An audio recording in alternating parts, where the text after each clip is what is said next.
fa niroso tamin'ny fihetsiketsehana fanairana ny fanjakana mba isian'ny fanakanana ny fananganana trano ataona olon-tsotra eo amin'ny ampahantany manakaiky ny parking ny 67 hectare ireo mponina teny an-toerana tamin'ity andro androany ity. Araka izany naneho ny tsy fahafaliany ireto mponina ny 67 hectare ireto androany.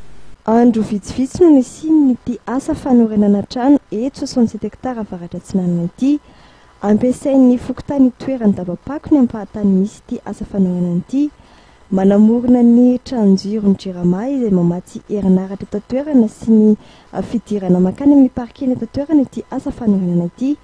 Asa fanorenana izay lavo ny fokon'olona tanteraka ary nanaovan'izy ireo taratasy fangatahana ny fanakanana ny fanorenana trano eto aminy. Tena anivon'ny commune Antananarivo renivohitra, tena anivon'ny district Antananarivo voalohany, ny boriboritany voalohany, ny ministera mpanjakana misana fanajariana ny tany ary ny fokontany 67 hectare nord-est. Namafisin'izy ireo tamin'ny alalan'ny fitokonana tanterahana teto toerana moa izany androany.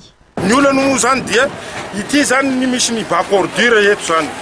Eto zany dia ity koa ny fidirana eto amin'ny parking. Dia misy ny vidy zany, misy olona ny vidy zany tany amin'ny semady ity toerana ity zany dia anorina trano eto angamba hitatsika eto angamba zao io le efa nifefeny anazy nefa dia zao ny olana ny zava-misy. Nambarany fokon'olona fa olona fa 7 nikiasanao asa fanorenana tamin'ity toerana ity ny olona manatanteraka izany amin'izao fotoan'izao.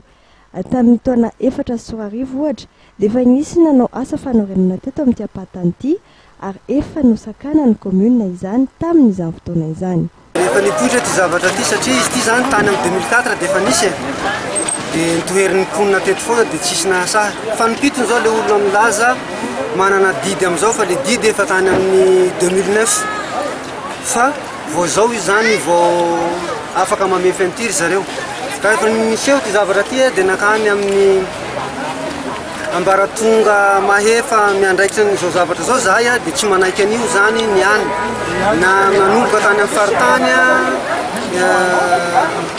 firaisana commune faritany district sy ny préfet de police. Dia fa tonga teto zao ny solitenan'ny fivondronana mijery an'io teo dia tsy nanaiky an'io. Mikasa noho ny hetsika fanahoerana ity fanorenana trano ity hatramin'ny farany moa ireto fokon'olona ireto mandra-pahazon'izy ireo valo mahafapo. Zay ny tompoko lasy tompoko vavy no anakatonantsika tanteraka ny pejin'ny fampahalalam-baovao tamin'izao takarivan'ny asabotsy izao. Azadino mitohy hatrano ny fandaharana eto amin'ny fahitalavitra MATV manome fotoana ao anao kosa ny tenako ho manaraka indray veloma tompoko.